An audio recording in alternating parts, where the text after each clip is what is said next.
চার চাকা গাড়ি হাইজ্যাক করতে বাধা দেওয়ায় এক ব্যবসায়ীকে ধারালো অস্ত্র দিয়ে মেরে খুন করার চেষ্টার অভিযোগ উঠল। বুধবার গভীর রাত্রে ঘটনাটি ঘটেছে ইংলিশ বাজার থানা অঞ্চল মোড় এলাকায়। জানা গেছে আক্রান্ত ব্যবসায়ীর নাম আতিউর মাহাতুল, বাড়ি বরকোলা, চণ্ডীপুর। জানা যায় বাড়ি থেকে 200 মিটার দূরে অঞ্চল মোড় এলাকায় তাদের স্টিল ফ্যাক্টরি রয়েছে। বুধবার পাড়াতে জলসার অনুষ্ঠান চলছিল। এই অনুষ্ঠান শেষে স্টিল ফ্যাক্টরি হয়ে বাড়ি ফিরছিলেন ওই ব্যবসায়ী। সেই সময় কয়েকজন স্টিল ফ্যাক্টরিতে রাখা তাদের চার চাকা গাড়ি হাইজ্যাক করছিল। ঘটনার প্রতিবাদ করায় ওই ব্যবসায়ীকে মোট 4 জন মিলে মারধর করে। ঘটনায় আহত হন ওই ব্যবসায়ী। গতকাল রাতে আমাদের গ্রামে জালসা হচ্ছিল।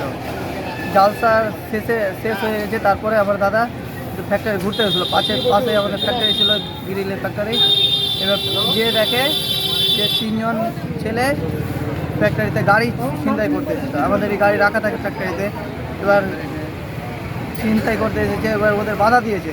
বাধা দিতে গিয়ে ওরা আবার 8 জন ছেলেকে ডেকেছে ওদের গ্যাংয়ে। এবার ডেকে নিয়ে মারধর করেছে। বাধা দিয়েছে, মারধর করেছে। এখন হাসপাতালে ভর্তি আছে। এরপর তাকে উদ্ধার করে মালদা মেডিকেল কলেজ হাসপাতালে নিয়ে আসা হয়। বৃহস্পতিবার সকালে এই ঘটনায় ইংলিশ বাজার থানায় একটি লিখিত অভিযোগ দায়ের করা হয়েছে। পুরো ঘটনা তদন্ত শুরু করেছে পুলিশ। মালদা থেকে নিজস্ব প্রতিনিধি রিপোর্ট, খবর বাংলা।